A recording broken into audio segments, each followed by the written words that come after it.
Hi guys, welcome back to the channel.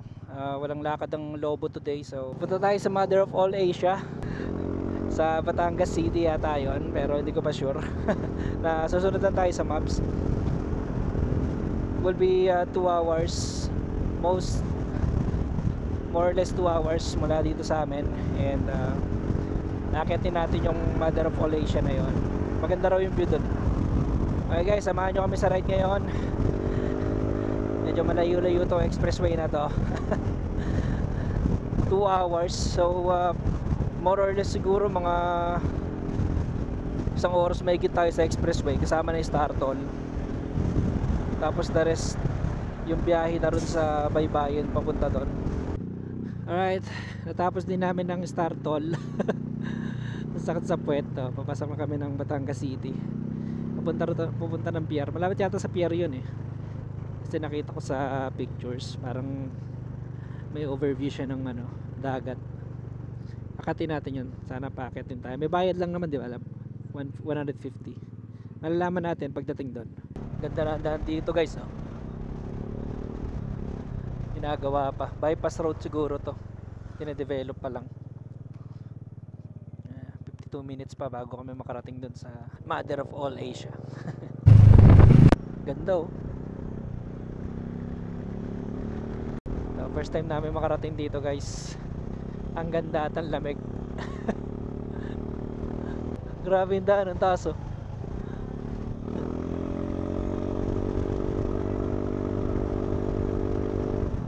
Taas, oh. Akatin natin yan. Tinan yung kotse, oh. Sa 7.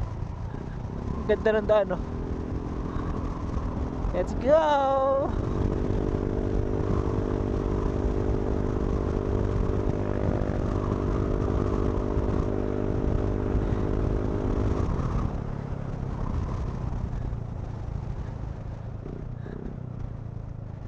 Oh, may amazing road na naman doon, oh. Taas. Akadinali natin yan. Daming pataas mababadaan dito. Lang yung lugar to. Sarap mag-drive dito. Ingat lang kasi baka doon bigla may bumulaga. Biruin mo kung hindi na uso yung Google Maps, no? Kada kanto tatanong ka. Sarap tumira dito. Tahimik dito, no? Alright, San Isidro na kami. Stop over muna kami dito mga tol. Napagod ang puwit ko eh. Kain muna kami saglit. Alright, stop over lang kami dito at kumain lang kami mabilisan. Okay, let's go.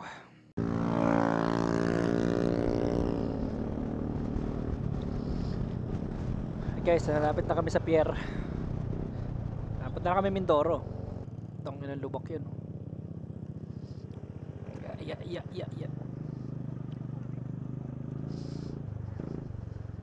Yan, parang pabrika eh.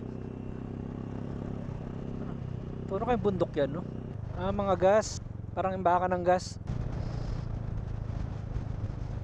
Medyo malapit na tayo, 21 minutes. Kanina tanaw na siya dun eh, hindi ko na videoan. Pagod sila, oh. Taas yun eh. Ang taas ngayon, oh. Ayun, doon tayo pupunta. Ayun yung pupuntahan natin. Ayun yung pupuntahan natin, oh. Maganda rin pala itong lugar na to, oh. Oh, tourist spot din pala to, oh. Pagawain.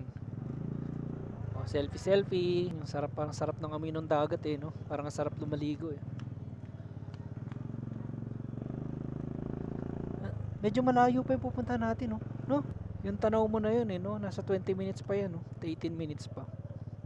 Sarap tumira dito, oh. Probinsya. Yan, mamaya nandyan tayo. Ayan, puti na yan. Doon di ba yung glass walk? Medyo malayo din. O walking distance lang ata eh.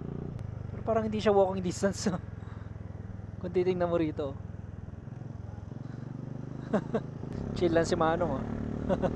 Ano to? Ano to lugar na to? Ang ganda rin, oh. Closer view guys. Ayan, oh. Aakyat tayo dyan. Alright, so may bayad yung parking dito guys. Sa mga nakamotor dito, ready nyo na yung 20 pesos nyo. 20 pesos sa motor. para walang abala. So ito yung parking ng mga motor. Nakakasya pa tayo dyan. So ito guys yung Mother of all Asia. Ang Mother of all Asia, Tower of Peace ay isang dambuhalang rebulto at gusali na matatagpuan sa Monte Maria, Batangas City. Isa itong 67.5 metrong, 221 talampakan. Mataas na estruktura na nagpapakita ng imahe ng mahal na Birheng Maria na sumasagisag sa kanyang pagmamahal at paggabay sa buong Asya. Itinuturing itong isa sa pinakamataas na rebulto ng Birheng Maria sa buong mundo. Bukod sa pagiging isang panrelihiyong dambana, ang loob ng rebulto ay may chapel, viewing deck, at iba't ibang pasilidad para sa pilgrimage at retreat. Marami ring mga deboto at turista ang dumadayo rito upang manalangin, magmuni-muni, at masaksihan ang napakagandang tanawin ng Verde Island Passage. Ang Monte Maria Shrine kung saan nakatayo ang rebulto ay isang mahalagang destinasyon para sa mga Katoliko, lalo na sa mga debotong Marian. Isa itong simbolo ng kapayapaan, pananampalataya, at pagkakaisa ng mga tao sa buong Asya.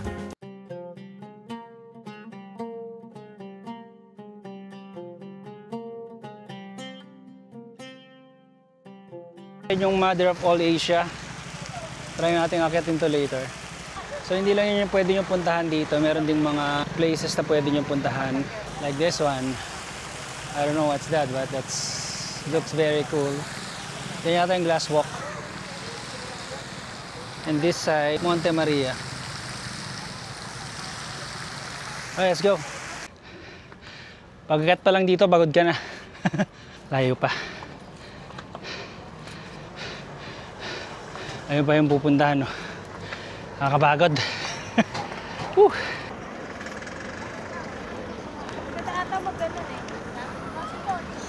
Doon tayo mamaya, pagkakit natin. Yung kita yan, no? So bibili muna ng ticket doon, no? Then may pila dito. Packet dun sa Mother of all Asia. Yan, marami rin pala napunta dito. Marami rin palang napunta dito. Ganda nito.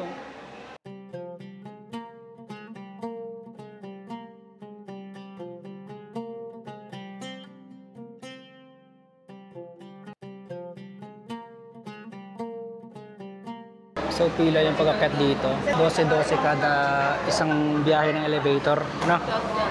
12-12. Medyo mahaba yung pila. Pero so far mabilis naman siya. Alright, dito tayo sa pinakataas. Here, love. It's the Mother of all Asia.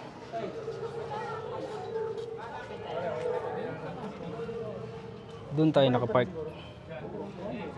Yun yung park natin, diba? 17th floor pala to. Tangkay tayo muna natin.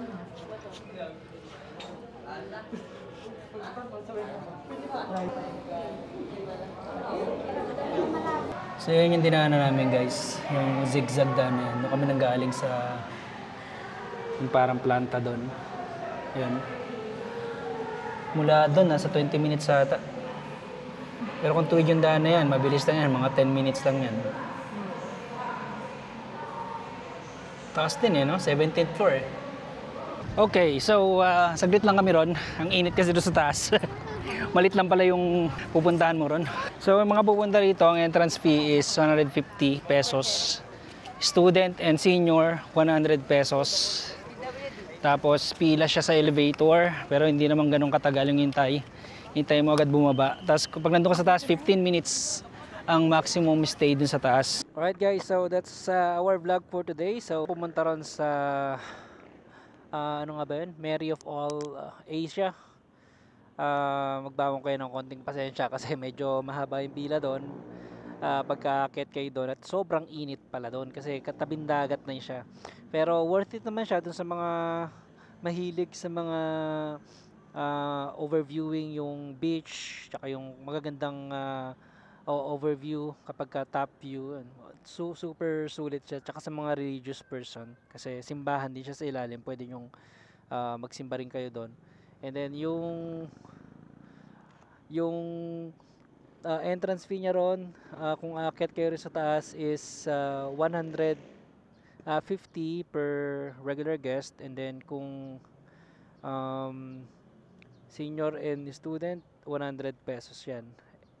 Alright, so guys, thank you so much for sticking up and then for sa pagsama sa aming ride ngayong weekend na to. Walang ride yung aking grupo, kaya kami lang dalawa ng aking asawa yung nag-ride. Sana next week meron namang ride. And guys, do not forget to subscribe and like this video, leave a comment. Pwede kayo magbigay ng suggestion kung saan yung mga pwede namin puntahan. Baka isunod namin is yung Padre Pio Shrine sa may Santo Tomas. May nagsuggest noon, isusunod namin yun guys. So maraming salamat. Please don't forget to subscribe, like, and share this video. Ito po ang inyong Moto Macho. Maraming salamat guys.